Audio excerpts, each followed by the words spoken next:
What is up? What is up? What is up? What is up? What is up, YouTube? I am back. Sorry for the delay.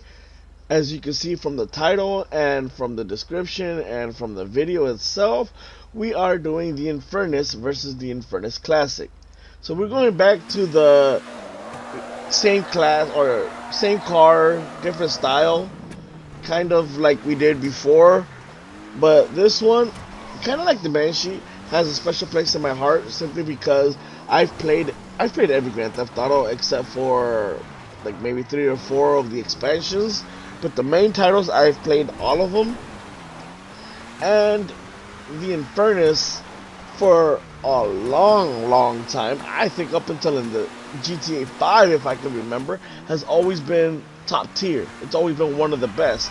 Now with all these DLC cars and all this and that, it's no longer as revered as it used to be.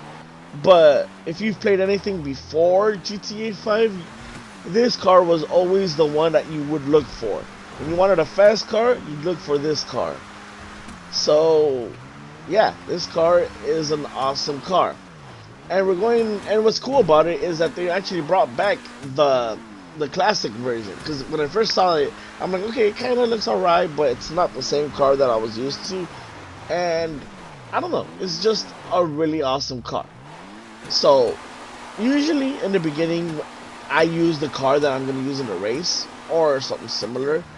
But in this time, I actually have 2 different Infernus. I had the original Infernus Classic because I bought it when it came out because it was such an iconic car. And then I ended up winning another one in the podium. So I probably end up getting rid of the red one and keeping the pink one. And you'll see the red one soon. But yeah, this week's car was, I guess it fits where you would imagine it would. It didn't surprise me in any way like other cars do. It kind of falls, actually, no, that's not true. I just remembered. You'll see. You'll see. You know what? Let's just get into it. Let's get it started right now. So we're starting off with the Infernus, the original Infernus, which is not the classic. Ironic. But yeah, this is the one that came with the game. And what can I say about this car? Per usual, I'm going to talk about the brakes. Brakes were bad, but it is an older car, so it makes sense. They weren't horrible, but they were bad. They weren't as good as most of the other cars we've tried out. Grip? It gripped well. Like, it didn't spin out too bad. As you can see, the turns were pretty good. The turning radius is average. The looks and the sounds of it, of course, are amazing. Love the way it looks, love the way it sounds. Fun factor, like I said, it's nostalgic. It was a lot of fun. But that being said, it wasn't, how can I put it? It wasn't the most fun experience I had driving it. I probably wouldn't drive it after this. Maybe I would, but I don't see myself driving it too much. It just seems overshadowed by every other car out there, both in, looks and in racing. I don't remember. I believe it's a sports car. No, it's a supercar. It's one of the first supercars. It's just, there's so many updates and so many changes that it just isn't viable anymore. And it sucks because it's such an old school, awesome car. I'm kind of glad they brought it back as the classic version. So here's the time on that. Let's see, what time did it get? It got 1 minute 48 seconds and 0.77 milliseconds. I don't know if you remember where that lies in the list, but I think it might surprise you. This is the Infernus Classic. In my opinion, it looks awesome. Even though it doesn't really look like a Lamborghini as much anymore. It's starting to look a little more like a Ferrari.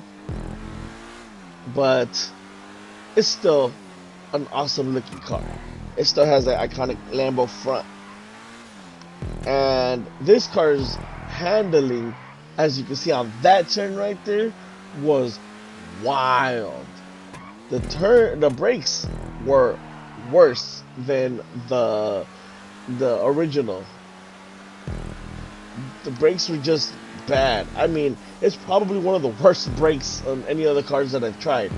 But again, it makes sense. It's a classic car. It is behind. It's behind in technology, so the brakes would be worse. It makes sense, right? Like I said, the handling was tough. It was a fun car, but the handling, see, there it goes again, trying to slip out. Even for me, which I always say I like a loose car, it was just trying to slide so much, and I think that hurt it in the end. I hurt it quite a bit. It probably would have done better on this course race if not for that handling. Can you imagine? You saw that right there? I got stuck pretty bad, and that was the best lap I had. That's saying something. This car, it's not gonna, I mean, it might win races if you're good with it, but I don't know. It's a fun car, don't get me wrong. I would drive this over the other one any day.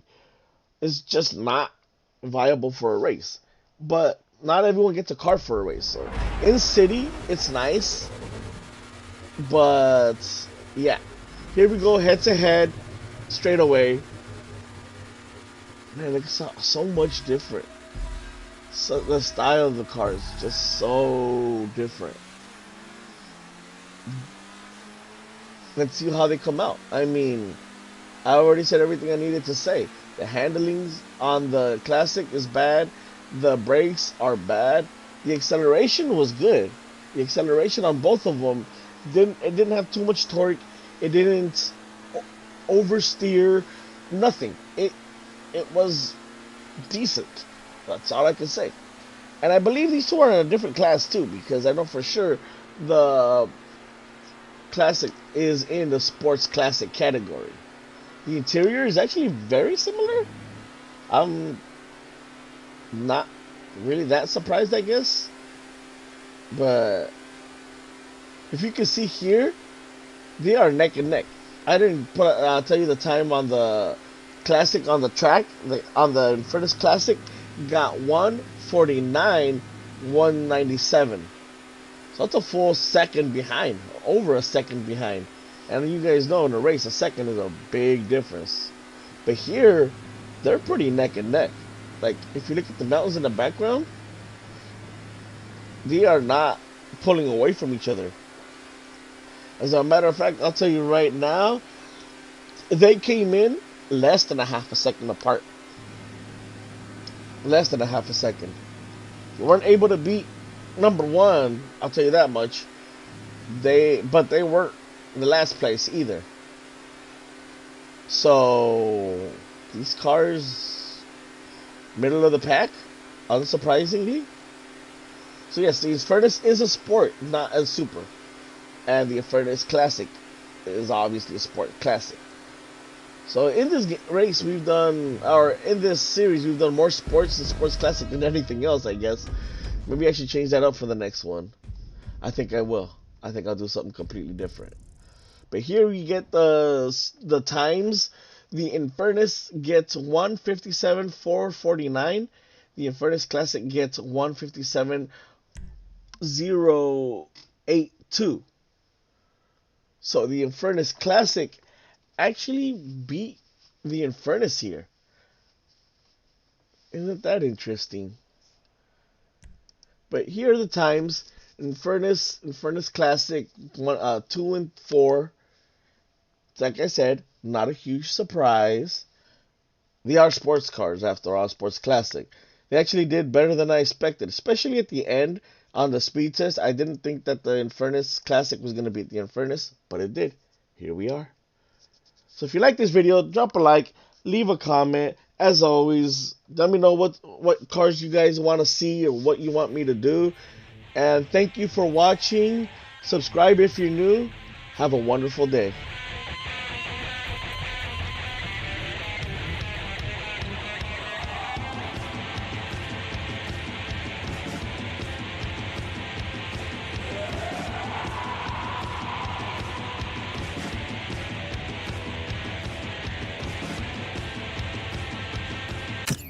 That's trill, homie.